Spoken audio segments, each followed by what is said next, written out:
Di sini saya akan membawakan materi dari pelajaran metode studi Islam dari kelompok 8 sampai kelompok 13.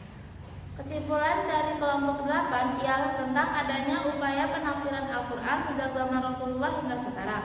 Adapun ulumul hadis digunakan untuk mengetahui kandungan Al-Quran. Terus ada metodologi ulumul hadis yang digunakan untuk mengetahui fungsi Al-Quran dan hadis. Ada juga penelitian filsafat yang dilakukan untuk bahan perbandingan agama yang dilakukan para ahli. Terus ada juga tasawuf, ialah bidang studi yang memusatkan pada aspek rohani yang menimbulkan akhlak mulia.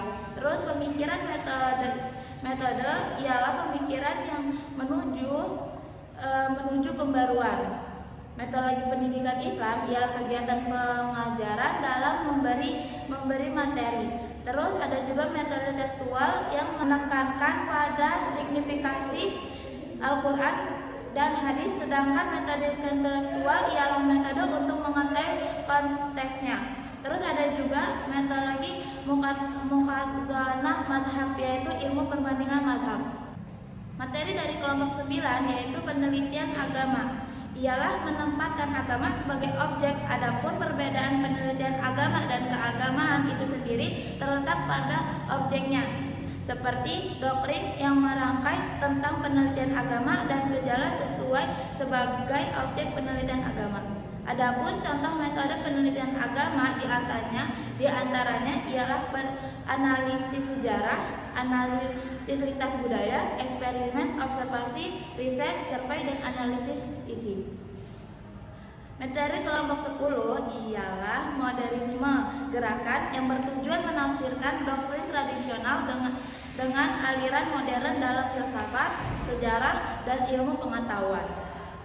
Sedangkan puritanisme ialah tingkah laku berdasarkan ajaran Islam, begitu juga dengan fundamental yang bersifat pokok serta fundamental yang cenderung memperjuangkan suatu radikal. Materi kelompok 11 yaitu modernisme Islam lebih menampilkan dirinya sebagai pemikiran yang tegar, sedangkan neomodernisme digunakan untuk memberi identitas pada pemikiran Islam yang merupakan upaya sintesis antara tradisional dan neomodernisme.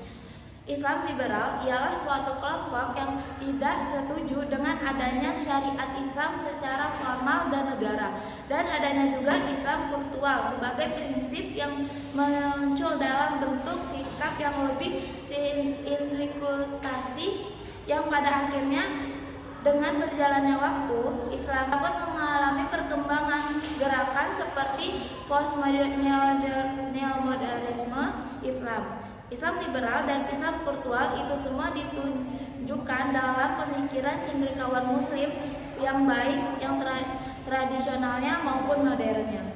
Dari kelompok 12 yaitu tentang dampak globalisasi Islam pada masa ini merupakan buah revolusi teknologi dan informasi.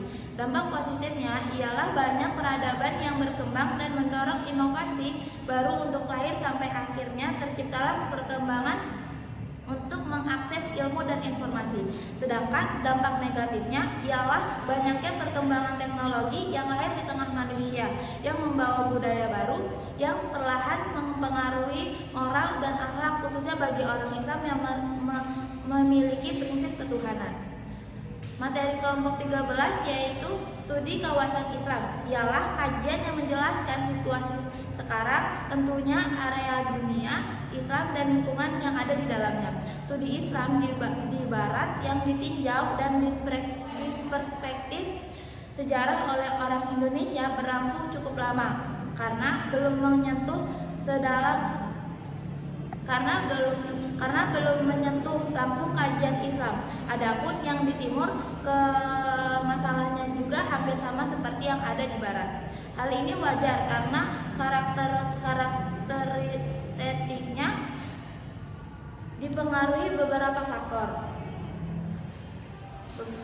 seperti kajian politik yang dinamakan sosial budaya dan berbagai faktor lainnya. Dan untuk hidup yang berkembang, agama harus menjadi budaya bagi masyarakat. Mungkin hanya segitu saja.